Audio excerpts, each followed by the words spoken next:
Assalamualaikum warahmatullahi wabarakatuh. Waalaikumsalam warahmatullahi wabarakatuh. Masih bersama kita di sini, saya dan juga Mbak Ilham di Selayaknya Manusia. Di episode kali ini, aku dan Mbak Ilham akan mengupas tuntas tentang satu sosok makhluk halus yang sudah umum di Indonesia. Kira-kira di seluruh penjuru Indonesia itu kira-kira ada makhluk ini, insya Allah. Nah, kita akan mengupas tuntas bersama Mbak Ilham. Siapa Mbah sosoknya? Tuyul. Nah, tuyul. Kita akan mengupas tuntas bagaimana asal-usul tuyul tersebut dan bagaimana juga sifat-sifatnya, terus dan lain-lain. Langsung saja kita tanyakan kepada Mbak Ilham, bagaimana sih Mbah asal-usul dari tuyul tersebut itu, asal-usulnya dari mana? Baiklah Mas Safid, setahu saya gini, adanya tuyul atau asal-usulnya tuyul itu dari mulai sosok wanita yang dimana di situ dalam keadaan mengandung 9 bulan. Nah, mengandungnya itu di alam kubur gitu loh. Nah, Harus terus 9 bulan ya? Atau bisa 7 bulan, 8 bulan? ya itu bervariasi gitu loh. Ya, bisa. Nah, terus ketika sudah berjalannya waktu, itu nanti si awalnya yang bayi itu kayak bisa kita sebut dengan bayi bajang, itu berubah menjadi tuyul. Nah, asal muasalnya itu dari situ. Seperti itu. Terus ciri-ciri tuyul itu bagaimana sih? Ciri-ciri tuyul. Ciri-ciri tuyul itu kan, contoh misalkan ya spesifiknya kayak anak kecil, gitu loh. Ya dia Misal pakai popok, iya. Terus dia itu apa sih namanya? Tubuhnya juga kecil, kayak anak kecil lah istilahnya. Kayak misalkan sepantaran anak 5 tahunan begitulah istilahnya. Iya. Katanya kan tadi kan kecil ya. Iya. Ukurannya itu maksimal dan minimal itu berapa? Nah, begini. Tuyul itu jadi bisa merubah badannya itu dari mulai wujud yang normal dan wujud yang paling minim kecil sekali. Nah, di sini saya akan menjelaskan bahwa yang normal itu sekitar misal kalau orang biasa manusia itu ya, itu sepinggangnya segini. Sepinggang. Kayak kan antara sepinggang lah segini. Segini berarti Mas. Kira-kira kalau Kira-kira kita mah duduk segini ya. kalau duduk mah segini nih. Ini segini nih. Nah, tapi kalau misalkan minimnya atau kecilnya itu bisa antara segini loh. Bisa segitu ya Mas? Bisa kecil banget. Jadi ibaratnya tuh kayak gak kelihatan banget gitu. Jadi kayak misalkan kayak batu kayak gini nih. Batu jadi segininya tuh bisa. Segininya tuh bisa nih, tuyul. Bisa jadi segitu. Bisa jadi segini, bisa. Itu sebabnya tuyul itu bisa dimasukkan ke dalam botol. Nah, iya, begitu. Keren. Wah, jadi tuyul itu bisa mengecilkan badannya. Bisa kayak superhero Ant-Man. Mas Safid ada-ada aja nih. Teman-teman. Nah, terus dari sifatnya bagaimana sih Mas? Sifat tuyul tersebut itu bagaimana? Sifatnya ya dia tuh ya kayak anak kecil seperti biasa lah. Dia tuh suka main-main, suka bercanda-canda, suka ketawa-ketawa, ya suka lari-lari gitu ya. Ya gitu. Nah, dari mulai dia suka main-main. Nah, dia tuh paling suka main-main kayak misalkan kayak kepiting ya.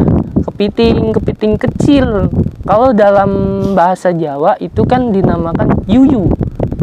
Ya, seperti itu. dia tuh paling suka karena apa ya? Dari segi bentuknya dia tuh paling suka tuh gitu. Binatang Lucu itu. gitu. Iya, bisa dikatakan seperti itu. Karena dari si tuyulnya aja dia tuh sosoknya lucu. Nah, jadi dia tuh apa ya? Suka kepada yang benda-benda yang mainan, yang menurut dia mainan itu yang lucu juga gitu loh. Sama seperti dia. Berarti tuyul itu bisa buat pemancing ya? Nah, itu tuh biasanya yuyu maksudnya. Yuyu Iya. itu bisa buat pemancing tuyul. ya bisa. Karena saya dulu saya pernah mencoba itu di depan rumah saya, teman-teman. Jadi ceritanya begini, pada malam hari itu sekitar jam setengah satu lah, jam satuan, saya sengaja tuh di dalam rumah. Terus abis itu apa ya, yuyunya itu saya udah persiapkan dari sore. Nah, terus habis itu saya nunggu waktu yang pas, saya taruh tuh di yuyu itu di depan pintu rumah. Nah, terus dari situ Rencananya mau Iya. nyekel tuyul gitu. saya mau menangkap tuyul itu. Nah, terus habis itu saya lihat dari balik jendela, ternyata saya lihat kok kepiting kecilnya itu terbang ke atas. Iya, teman-teman. Kayak seolah tuh terbang, jadi kayak diangkat seperti ini. Ini misalkan yuyu ya. Jadi ini kan di bawah dia tuh gini. Dia tuh ngambang, yuyu ngambang. Kalau dilihat secara mata telanjang tuh ngambang. Tapi kalau dilihat secara mata goib itu ada yang ngituinnya, yaitu ya si tuyul itu tadi. Nah, iya. Nah, terus habis itu saya spontan dong ngambil botol ke belakang dapur. Nah, terus saya pengen tangkep, pas saya mau tangkep, dia noleh. Saya ketahuan, teman-teman. Langsung dia lari, kabur. Ya, seperti itu, Mas Hafid. Gak kena berarti tuyul. Iya, nggak kena. Aturan tadi buat jadi teman, bukan jadi aneh-aneh ya. Buat jadi teman aja, teman ngobrol gitu. Terus secara sifat ya, sifat alami tuyul itu bagaimana sih? Kan karena kebanyakan di Indonesia kan dipergunakan sebagai pesugihan, yaitu sifatnya yaitu mencuri. Apakah benar sih sifat pencuri itu sifat alami tuyul? Oh iya, jadi begini, Mas Hafid ya. Sang tuyul itu kan merupakan seperti anak kecil, yang dimana anak kecil itu kan tidak tahu mana yang benar, mana yang salah, ya kan, teman-teman.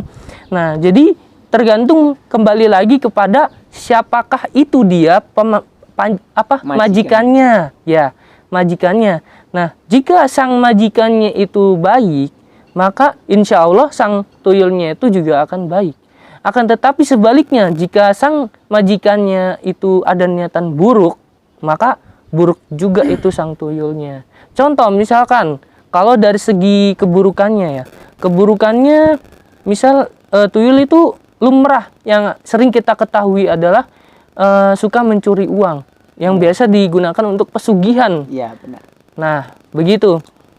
Akan tapi sebelum dari dia melaksanakan tugas-tugasnya, dia tuh meminta persyaratan kepada sang majikannya, yaitu ya tadi dia tuh ingin gitu setelah melakukan tugas-tugasnya, dia tuh menghisap darah istrinya.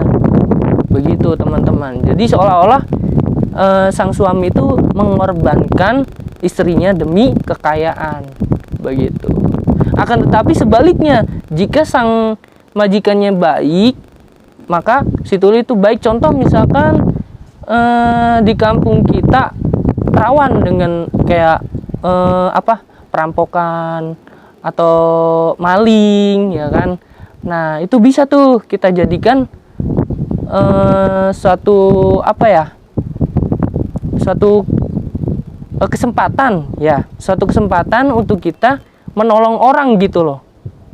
Gitu. Contoh misalkan, tuyul, tolong kamu jaga rumahnya ini yang biasa ada malingnya di sini. Nah, nanti ketika ada malingnya, kamu ganggu dia. Nah, itu bisa. gitu loh. Akan tetapi prosesnya itu beda lagi teman-teman. Gini, kalau kita mendidik yang namanya tuyul, yang bisa dikatakan sih susah-susah gampang ya, karena yang namanya anak kecil kan tahu sendiri, susah untuk diatur, ya kan, gitu. Sama berarti ya? Ya Antara sama. anak kecil di dunia nyata dan juga di Ya, dunia ya gaib. layaknya seperti kayak manusia gitu loh. Tuyul itu kayak anak kecil yang manusia yang kayak di dunia nyata ini, gitu. Susah untuk diatur. Akan tetapi ya kita balik lagi, kita tuh harus sabar. Contoh misalkan kita tuh menangkap ya, kita misal udah dapet nih. Nah, terus di situ dia tuh minta untuk dilepaskan. Nah, kita di sini untuk apa ya? Ibaratnya ngasih syarat gitu. Oke, kamu saya lepaskan gitu ya. Akan tetapi ada syaratnya. Kamu harus jadi budak saya. Kamu apapun yang saya suruh dalam kebaikan itu kamu harus mau gitu. Berarti secara tidak langsung itu kayak istilahnya bisa diislamkan juga ya? Iya, bisa diislamkan juga. Tuyul kan apa ya? Dari sebangsa jin juga ternyata teman-teman. Terus gini Mas, kan mestinya kan dituyul kan, apakah ada tingkatan-tingkatannya di tuyul itu? Misal ada tuyul yang tingkatannya paling rendah, terus ada tuyul juga yang tingkatannya lebih kuat lagi. Itu apakah seperti itu? Oke, begini Mas Hafid. Emang yang namanya tuyul itu memiliki tingkatan-tingkatan atau apalah istilahnya tahtahnya tersebut. Tuyul juga ternyata teman-teman memiliki kerajaan. Ya, ternyata memiliki kerajaan. Jadi situ ada kayak istilahnya tuh kayak panti gitu. Pengaturan gitu, kayak apa? Ada kayak tingkatan-tingkatannya, misal ada raja, ada terus di sini prajurit atau apa gitu. Nah, di bawahnya lagi ada ternyata. Jadi itu diukur dari segi misalkan dia itu pinter gaknya sih, kayak misalkan pinter nyolongnya enggak sih atau apa. Nah, itu dari segi gitu. Atau dari ada lagi yang Islam misalkan ya. Islam dia tuh tingkat dari ibadahnya kepada Allah. Nah, itu tuh. Itu dinilainya dari situ sih, ke apa maksudnya tingkatannya antara tuyul-tuyul tadi. Terus untuk menangkal tuyul itu bisa dengan cara menggunakan apa sih untuk menangkal tuyul tersebut agar uang kita itu aman dari tuyul? Kembali lagi kepada apa ya, kisah dari zaman Rasulullah Shallallahu Alaihi Wasallam. Nah, ketika di situ ada sahabat dari salah satu sahabat Nabi yang bernama Umar bin Khattab. Beliau berjalan-jalan di suatu kota. Nah, di situ beliau bertemu dengan salah satu jin yang bernama tuyul itu tadi. Lalu di situ